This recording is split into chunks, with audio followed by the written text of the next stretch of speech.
We're not sweating our numbers. We're not struggling to prospect or find customers. We're not even sweating into quarter. Because we're growing a foundation of A-level sales talent. We're rethinking successful habits. And we're rethinking our entire digital prospecting strategy. We're going to break records and explode our sales funnel. We're doing things differently, and we're doing things better. Better than before.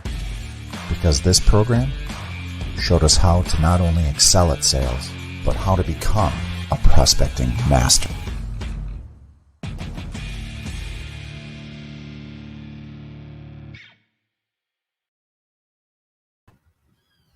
Welcome, ladies and gentlemen, to this very special episode of the Modern Sales Mastery Show.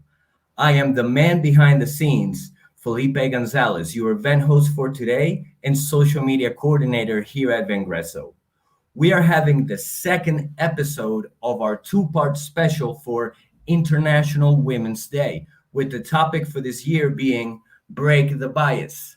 Let us know in the comments below where you're tuning in from. Now it's the time to invite all of your friends and family to join. Without further ado, let's get this show rolling. Let me do a small introduction for today's show host. For more than 2 decades, she has helped business leaders, executives, entrepreneurs in the B2B space to drive effective sales strategy through customer engagement. She has worked with more than 200 organizations and managed teams from 5 to 1,500. Please help me welcome our very own Chief Customer Officer, Priya Sachdev. Priya, welcome. Hi, good to be back here and talking about breaking the bias, right? So excited about this conversation today with amazing women who are going to just join me here on the panel. And thanks, Felipe, for that introduction. So International Women's Day is being celebrated all over the month this month. Not because we think we need the month, we need much more than that, but any opportunity for us to talk about stories and experiences which help us get our voice out there and enable us to break the bias are good opportunities to have. So help me welcome and bring on this panel with me 2 very special guests. The first one is Mary from Pega. Mary is a sales enablement leader, comes with experiences and stories that she's going to share with us. And hey, Mary, can you see us and hear us now? We've been having some tech glitches at the back, just trying to figure out if Mary is able to hear me and talk to us. Yes, so now I can see you and hear you. Before it was like a black screen. Perfect. So welcome to the show, Mary. Do you want to have a quick introduction of yourself before I bring on our second guest then? Sure. Thank you, Priya. I'm Mary Tafuri, and I run global go-to-market enablement and effectiveness at Pega. I've been in this industry technology industry for over 26 years. I've been working in research company at the beginning after graduating from university, and then for 26 years working at IBM, and for 3 months now working at Pega Systems. So my job right now is to make sure that I have all the roles in the go-to-market organization with the right skills, with the right asset to deliver outstanding value to our clients. Wow. Amazing. And I look forward to hearing more about that journey of 26 years as we get talking. Sure. Let me also take this opportunity to welcome Kim White from ServiceNow. Kim joins us again with loads of experience and stories behind her. So I will let Kim talk about her introduction, and then we go right into the conversation. Hello, I'm Kim White, and really pleased to be here with these great women here. And I am a part of an organization that is helping our partners build their businesses. Specifically, my role is in partner marketing, and I am super excited to be here today. Thank you. Thanks, Kim, and thanks, Mary, for joining me today. So I'm just going to start with teasing this out a little. And Mary, if you'd like to take this first, just first thoughts that come to your mind as you saw the theme of Break the Bias today. Just your reflections on your journey and what does Break the Bias mean to you? Well, first of all, I think that although in this journey to help women and women and girls, because the journey starts actually in very early stages, to be more confident and fight for themselves and have a voice. We made terrific progresses. But I was reflecting also about how different the situations are in different countries. And so as we go through the conversation today, I want to kind of bring different perspective. You hear my accent. I live in the United States since 13 years now, but I'm Italian. And as I was reflecting yesterday night to this conversation, I thought about interesting stories to share with you. And one that I want to share right away is when 15 years ago, I was pregnant of my first child. I have two boys. One is 15, the other one is 12. And back then I was working in Italy. And I will never forget this conversation with HR. Now, let me give you a little bit of background. Back in the days, I'm talking about 15 years ago and plus, there was this bias and the Italian culture and in many European culture. And I have to say that since now I've seen a lot of countries, and I see also US, that we should be happy that all the American people that are in the call right now should feel happy of the status quo, although it's not ideal. It's way better than what can be in many other countries. But we need to always look forward, and there are countries that are definitely helping women to progress in their career and have a voice in many ways, including senior political positions like head of state and so on and so forth. But anyway, back to my story. 15 years ago, I was pregnant, big belly, and we did our performance review like in all the companies do at the beginning of the year. And I got, like many years before, outstanding performances across all the 5 let's say dimensions.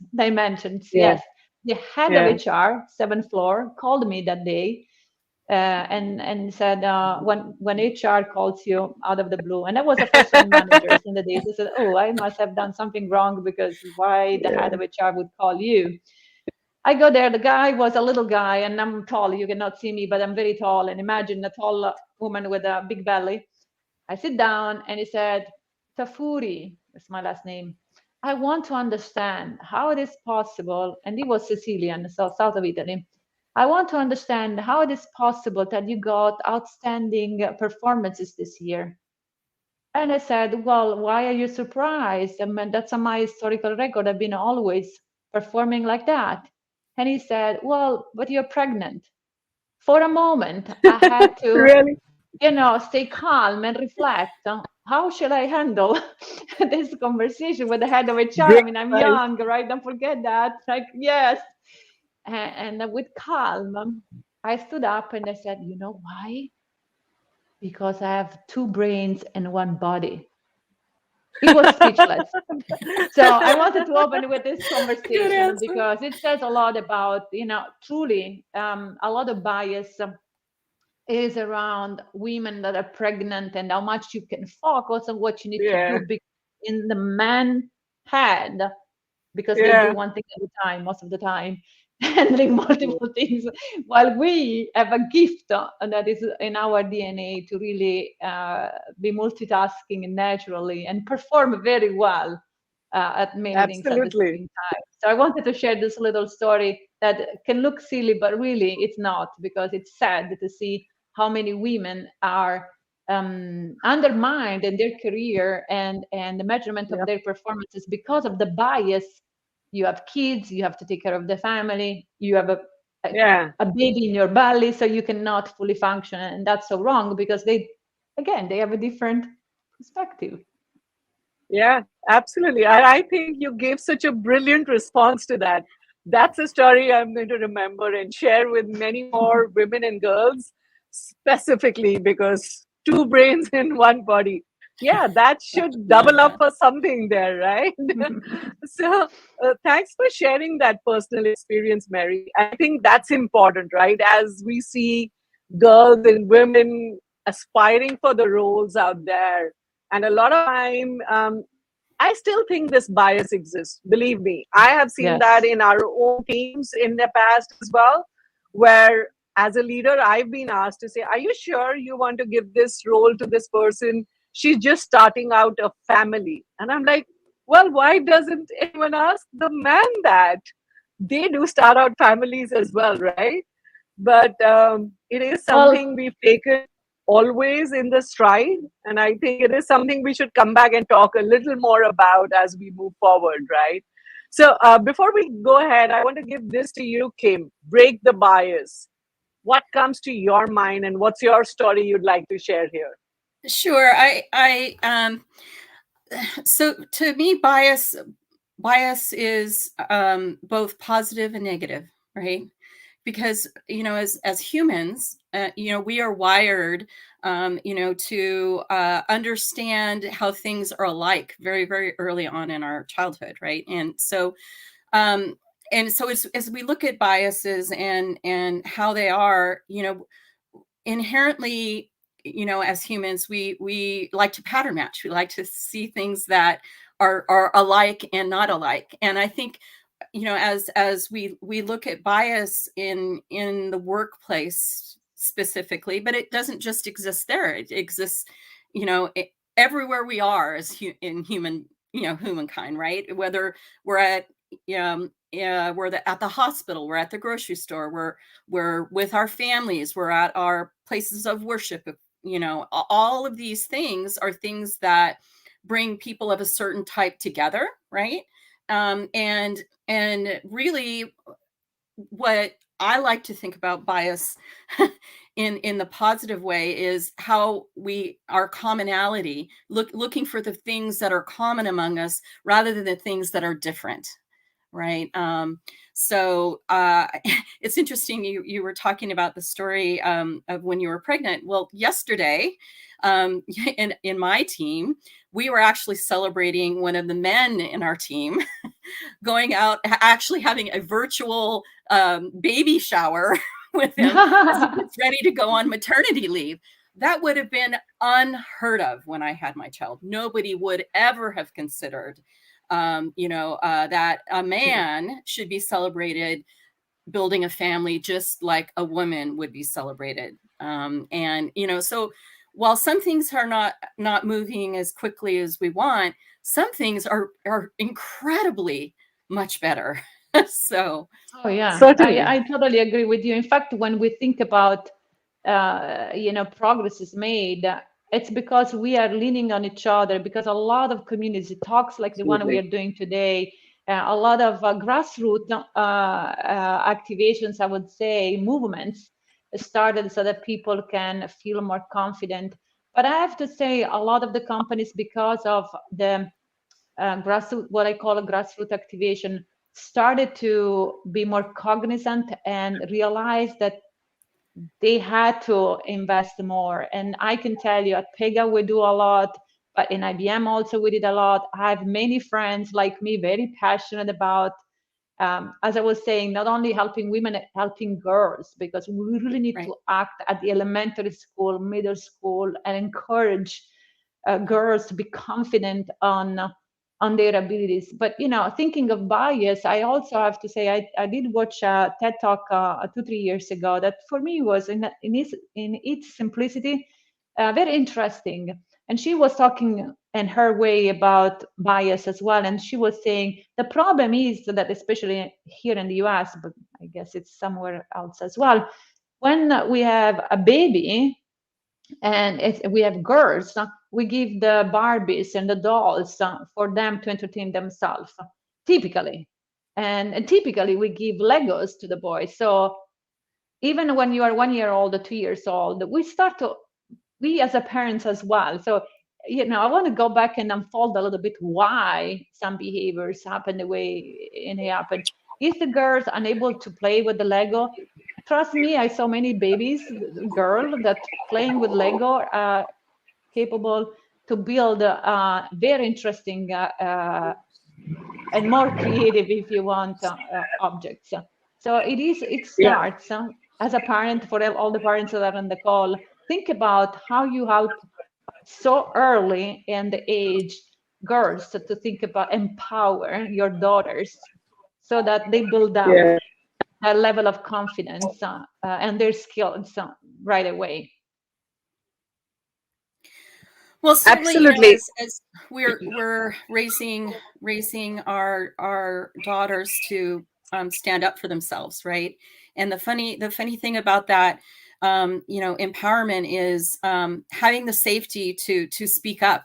And there's many studies out there that talks about how using the same words, same tone of voice, the message coming from a woman is perceived one way and the message coming from a man is perceived in another way.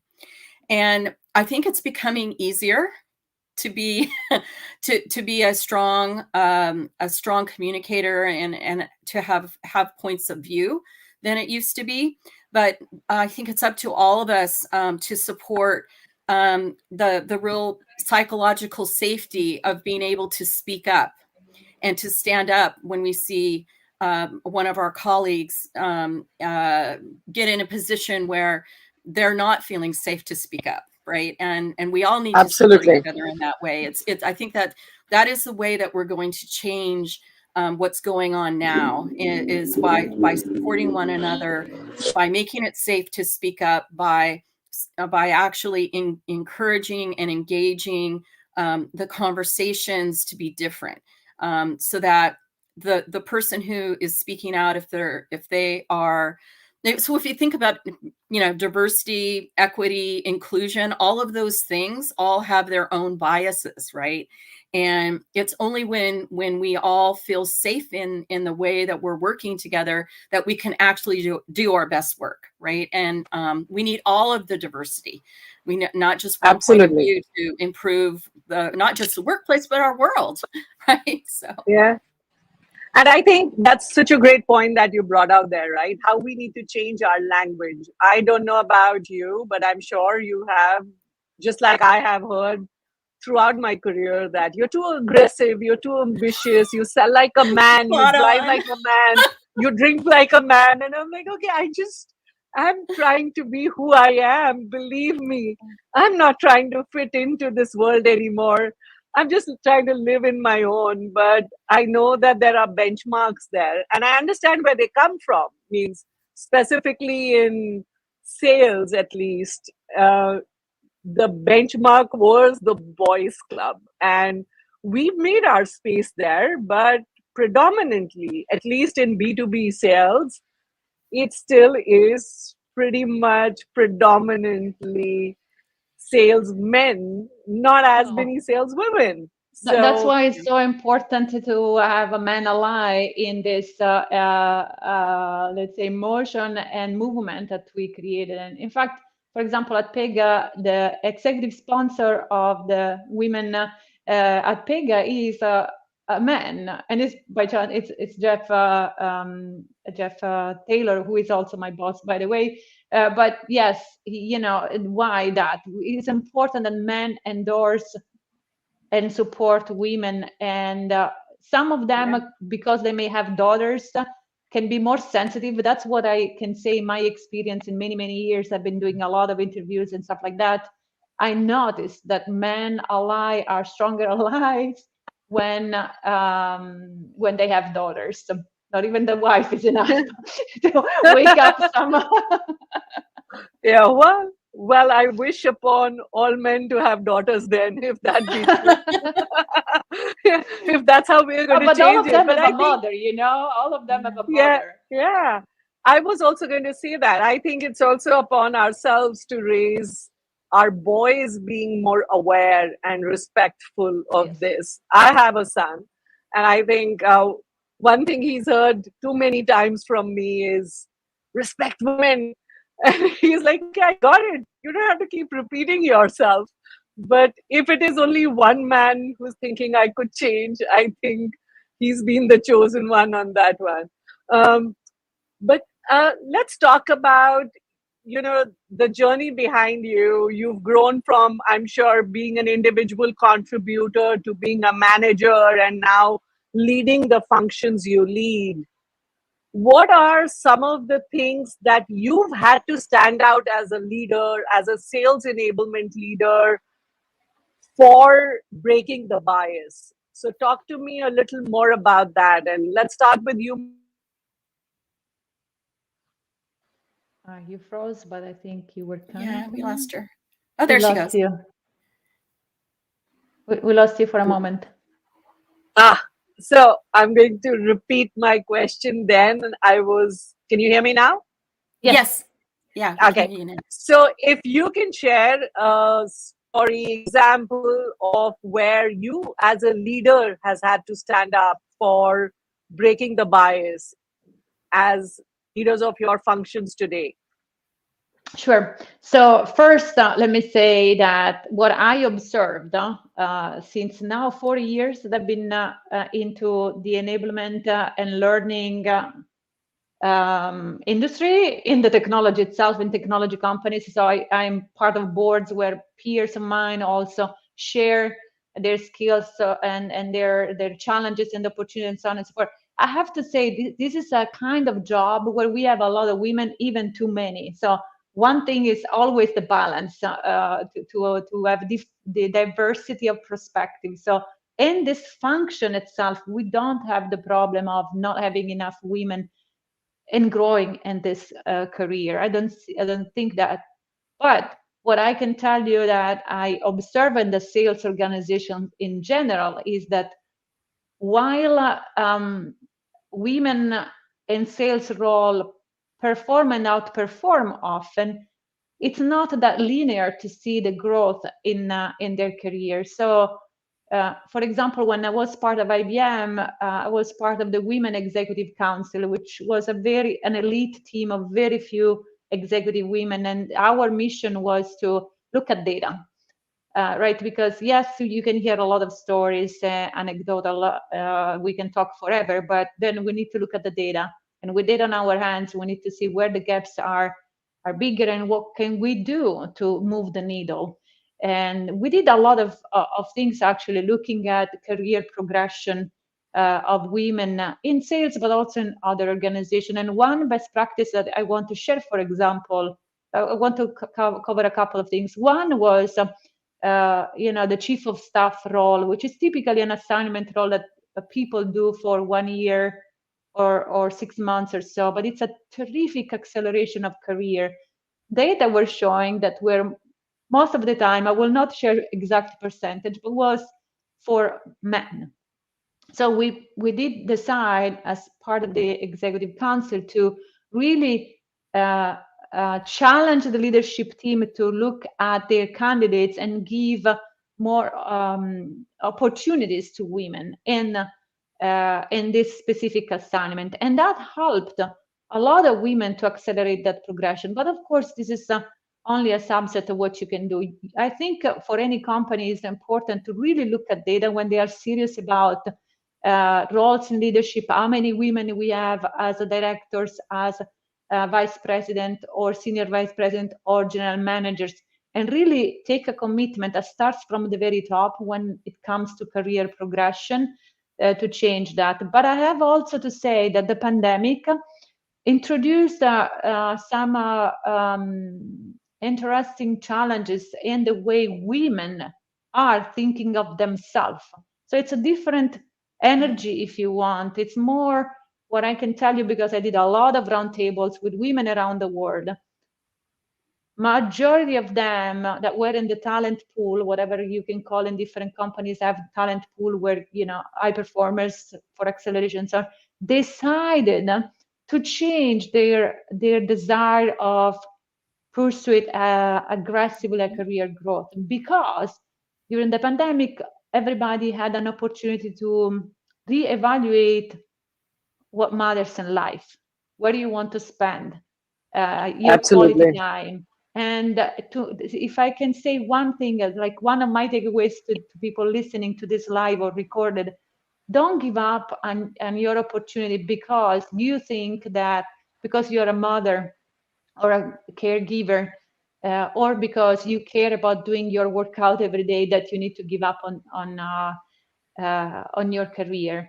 We need to be bold and continue to grow, because otherwise we step back to what we did achieve so far around the world to bring the diversity and inclusion up on the radar of the senior leadership of many companies. So let's not undermine ourselves thinking or assuming. Absolutely. Absolutely. In fact, I've been saying this to women who aspire to have sales roles, that now is the best time to be in sales. Because for all the things that would stop you from taking a sales career, now virtual sales should actually allow you to be in that career, right? So, Kim, 100%. what are some of the examples you come to your mind as a leader that you would have had to stand up for breaking the bias? So I know that she touched on, Mary touched on something that is completely relevant right now, and that is that there is a war on talent, right? And there's a shortage, and women have left the workforce in a large number because, as she just spoke of, there's been a shift in what is important, and in addition to that, with any of the women that are supporting families, they've become the educator, right? The school system's being shut down.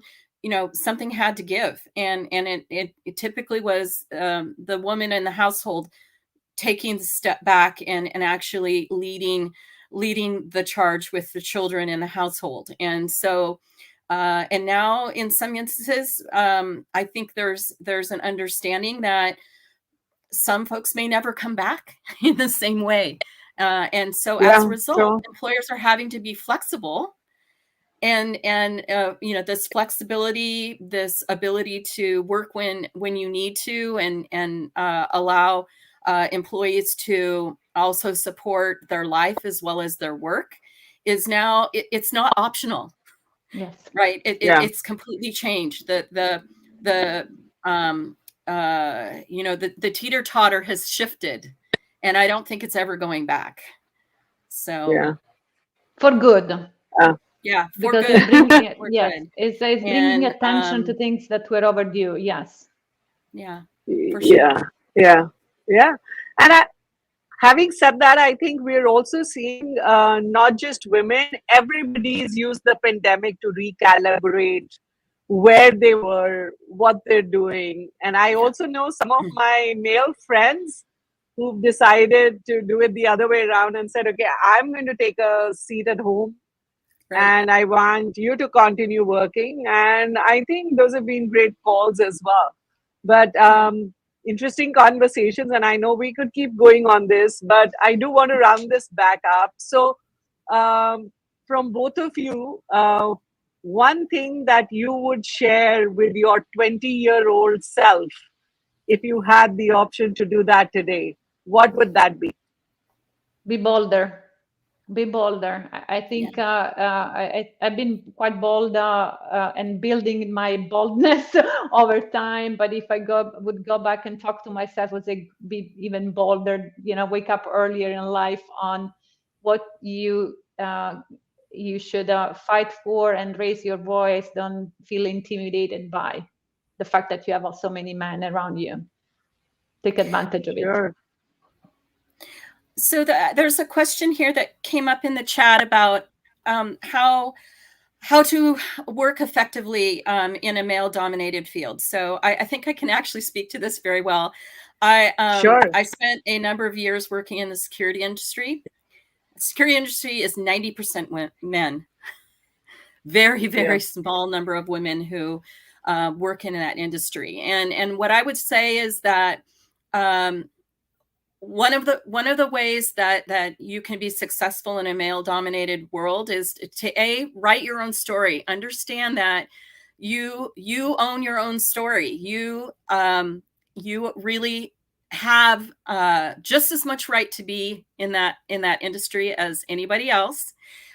Be sure that you're an effective communicator and that you're strong and firm and you don't back down. And you know your stuff. I mean, it's very funny, but women typically, this imposter syndrome's real, and you just be strong in your feelings and your communication style, and don't let people run you over. And find your ally, right? Find your ally in the meeting. There will be one.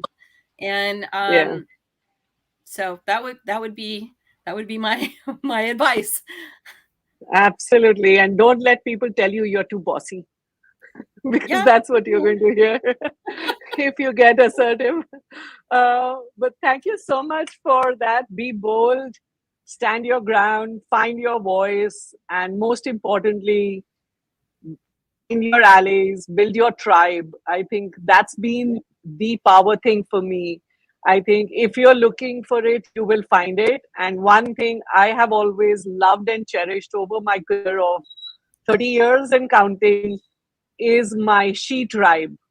Just a handful of women, but the strength that they bring to you, because you realize you're not alone and someone has your back, and having the men in your tribe as well, just so that you have those allies with you. I think that's been powerful. So this has been such a great conversation. Yeah, thank you. Just one quick thing. Yes, we should not Mary. forget the importance of skills, though. Meaning the hard skill, the soft skills. Nurture your brain as we want to nurture our body, because that confidence or boldness or the allyship or the she tribe and everything that's we said won't make the difference if we don't continue to invest on our skills, because we don't want to sound like empty calories, right? So invest on your skills. Read. Yeah, absolutely. Stay relevant. Yeah. Yes. So important to do that. All right. Thank you so much, ladies, for your stories. And I'm sure you'll have some people reaching out to you, connecting with you on LinkedIn as well after the inspiring stories. And let's keep raising our voice till we get to the point where we don't need to celebrate an International Women's Day anymore. So amen to that. Wonderful. Thank you, Yes. I look forward to that. Yes. Thank you. Thanks, Mary. Bye. Thanks, Thank you for the opportunity. Thank you, Felipe.